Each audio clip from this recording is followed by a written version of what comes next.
Island Garden. My name is John and I am your host today.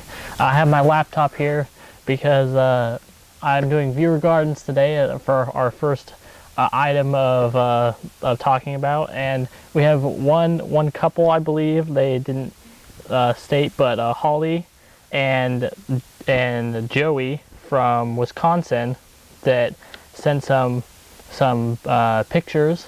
I'm looking at them right here of their garden, and they were planting out leeks, and they're planting out onions as well now. So they've got that started there. Some of their cold weather crops up there in Wisconsin, and they went to a couple conventions. They were talking about leeks, and they were also fertilizing their onions with something called moo-poo tea. I'll put a link in the description. It looks pretty interesting. So I'm going to run those pictures right now, and then we'll come back and we'll talk about what else I want to cover on this episode. So enjoy those pictures. You'll see a couple of them talking to some public awareness, kind of talking about leeks and stuff, and some other things at some garden conventions. So thumbs up for that. You know, they're in the community trying to create awareness about organic gardening and stuff. So I really give them some props for that. I need to do a little bit more of that, and I think I will in the future here.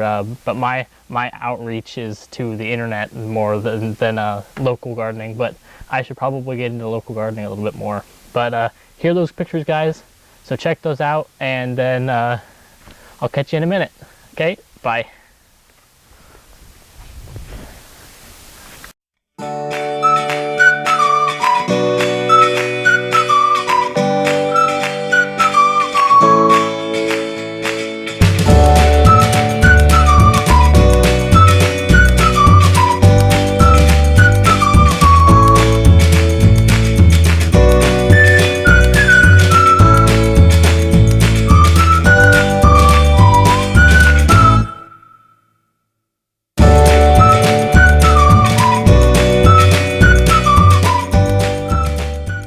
Now I did include I'm also going to include a link to their website, Joey and Holly's website, down below. I checked it out. It looks pretty interesting. You know, they're doing some cool stuff. So go ahead and check that out down in the link below in the description.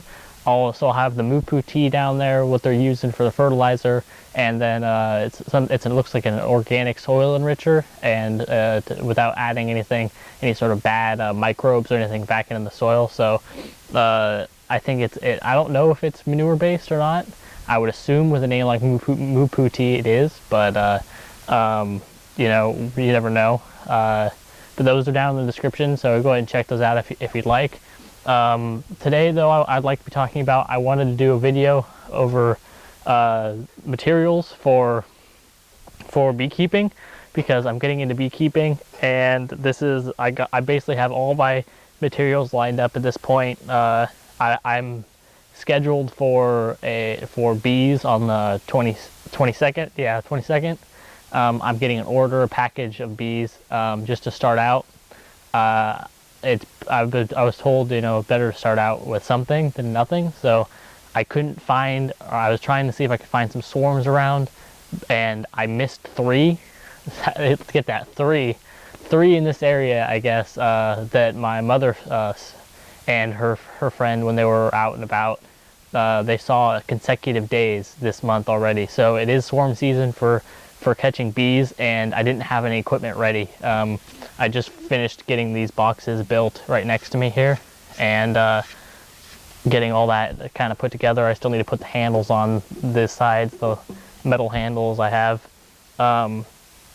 But you know, it's just the luck of the draw pretty much. I didn't get to them in time, and I still had my order placed, so I just decided to keep the order. But without shining too much into the camera here, this is a metal smoker, and I've had some practice lighting it. Inside it has a little metal piece to lift up the coals and everything, so the air can blow underneath of it. And this I found online on Amazon. I think I forget the name of the company that makes it. It's a pretty good quality company. I saw a lot of their smokers on beekeeping websites or beekeeping supply sites for, you know, double the price. This one was, I think, around 25 bucks, something like that. Only problem I had with it is one of the rivets up here on this piece to push down the smoker when you're pushing it down, or when it's lit. It was a little busted on one side, but that's not a big deal, you know.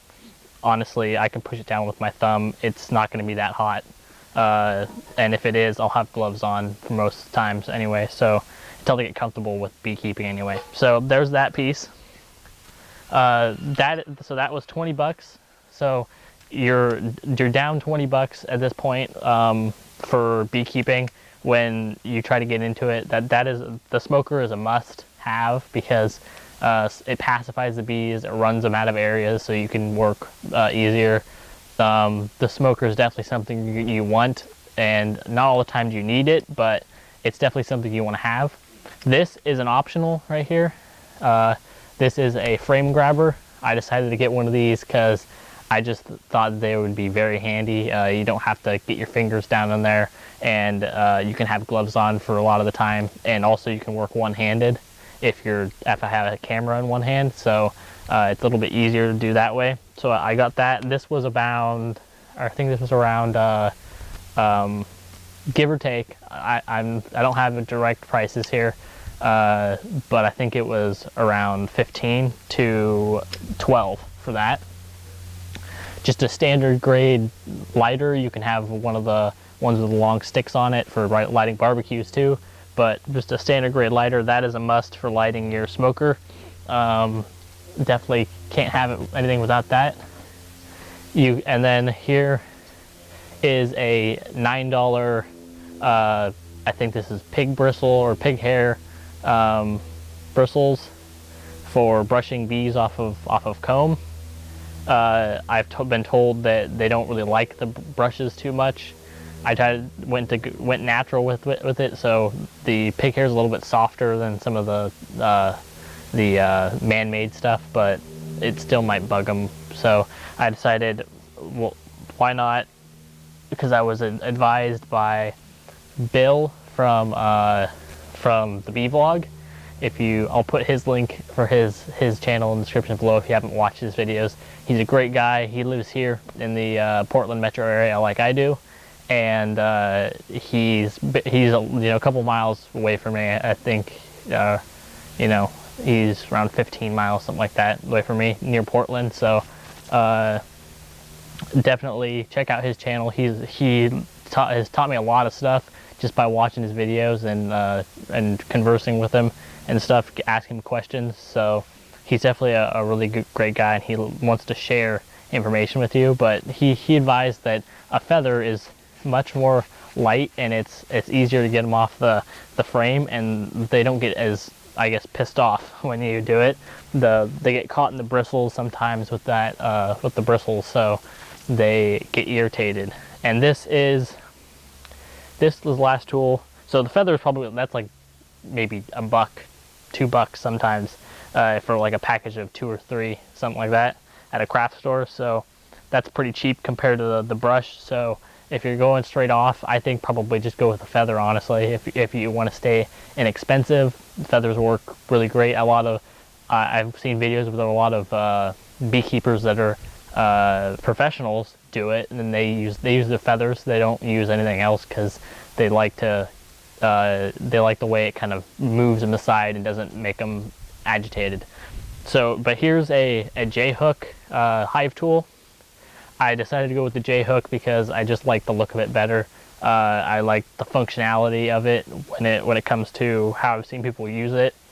You can use to pry apart frames like this, that way, and then you use this rest here and this hook to go underneath the frames and pry them up a little bit so you can get into it. And it just has a better functionality when it comes to cutting off frame, cutting off comb and stuff, and scraping. It just seemed like it was a better buy opposed to the curved, just standard, I guess, hive tools that are used for prying still as well. But I like that little hook design the most. So this is, I think, around 15, 20 bucks for that on Amazon. I did all my shopping on Amazon for my bee suit as well, which I don't have my bee suit out here. It's in the closet upstairs, and my bee gloves, they were, the bee suit was 60 bucks, and it's not a full bee suit, it's just the top, because I didn't see any point in having the bottoms. Usually they go for your face and torso anyway, for the first, like, for if they're really getting angry at you or if they're attacking you, which is very, very, like, rare that they're doing that. You have to really pick a poor day, because usually they only do that when it's either kind of getting rainy and late in the day, and they're a little bit testy. So for the most part, they're pretty gentle for the rest of the time if you choose your time right to go into the hive. But for the most part, I didn't need pants. I just said, you know, if I get stung in the legs, I get stung in the legs. It's not really something I'm really worried about. So I just want to keep my torso unstung. Anyway, but that's basically the price there. So you probably about, I don't know, 100, maybe 180 bucks in with just your equipment, and then add another 120 or so if you build your boxes by yourself and you have all the equipment to build them, or a friend that has all the equipment to build them. So there's a little bit of price off from that. Usually if you paid to get a whole setup, you probably pay maybe 200 bucks if it was unassembled and you just had the screws and you screwed them all together and glued them. If it was an assembled one, you may, for the whole kit, you may pay like up to $400 to $399, around there. So it saves you a little money to buy each piece, you know, as it comes down, and it saves you money to build your own equipment. I did build these from specs that I found online. I'll try to include those in the description below as well, so that you guys, if you wanted to build your own equipment and you have the tools available to you to build equipment, then you can do that. For the most part, this was just built with a table saw without a dado blade, because the table saw that my grandfather has does not have a dado blade or an ability to attach a dado blade onto it. Now, for those of you who don't know what a dado blade is or isn't versed in woodworking, it's a stacked blades together that forms a wide cutting part, and that you can use that to cut joints and stuff. So basically, for the most part, this box is put together from a tongue and groove joint. There's a groove on this side of the board and a notch on this side of the board, and you just fit them together, slap them together, and glue them and screw them in, and then boom, they're done. So that's for the most part how these are built.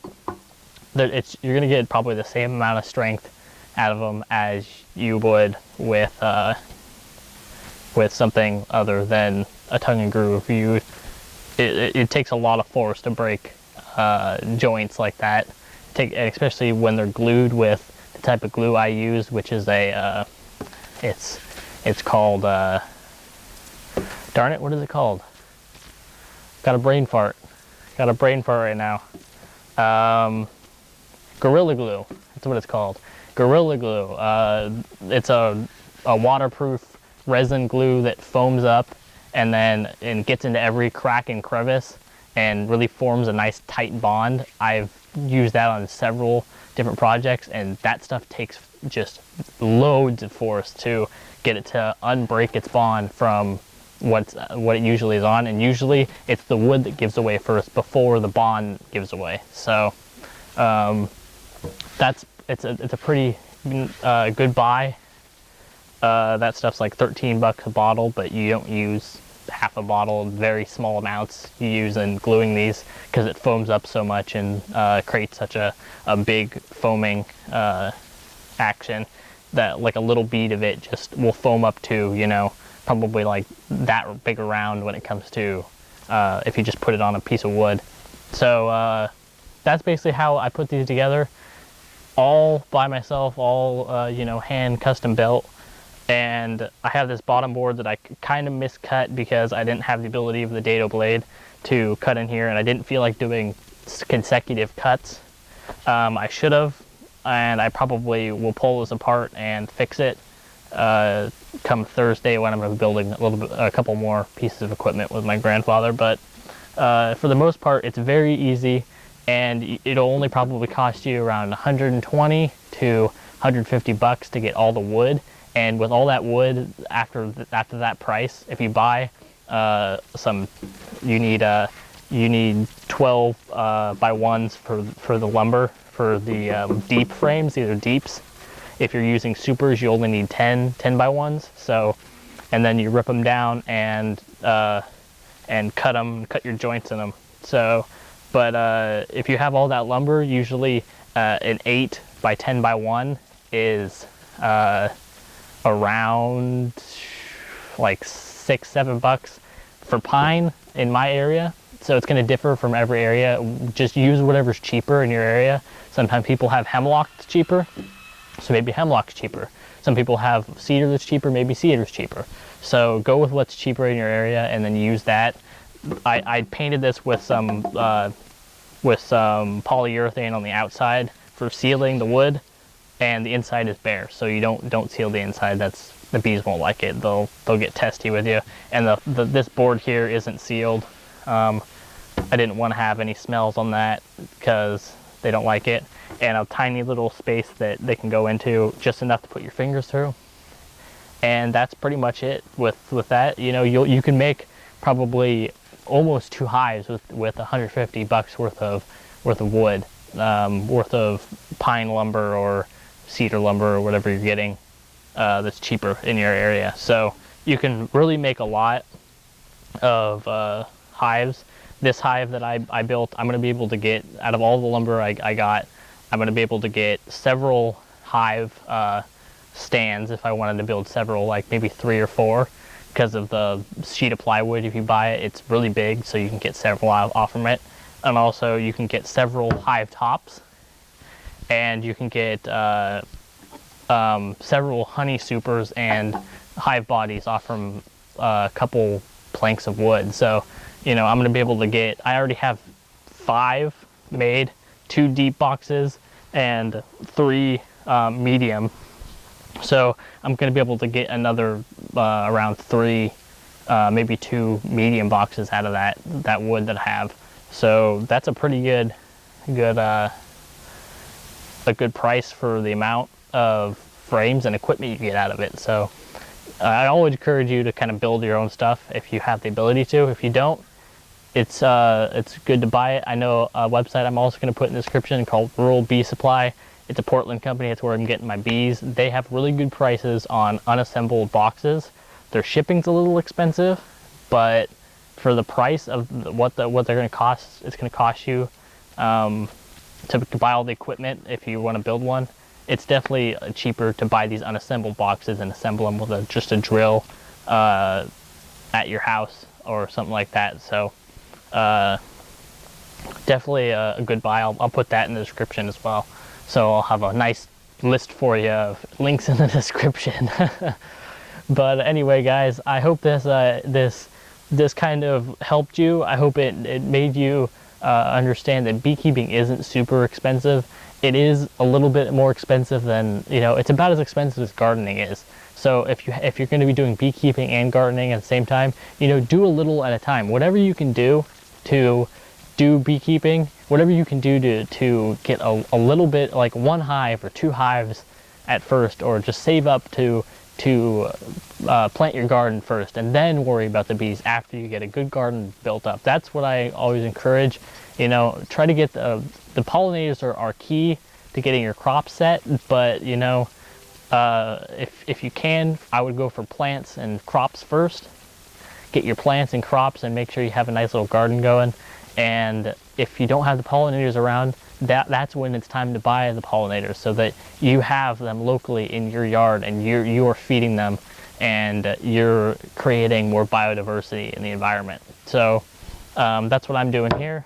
I have bees around this area, but they aren't around all the time. So I would like to have a hive here. That's why I decided, actually I'm going to have 2 hives here. This is a 2 hive stand. I might have a third, but it might be a top bar hive. I'm thinking maybe I might make one of those.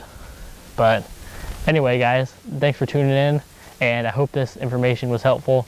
Like, comment, and subscribe if you will, and thanks for joining me. And please, share this with a friend if you think they can benefit from it, or if they need some information, how much it costs to kind of get this stuff together.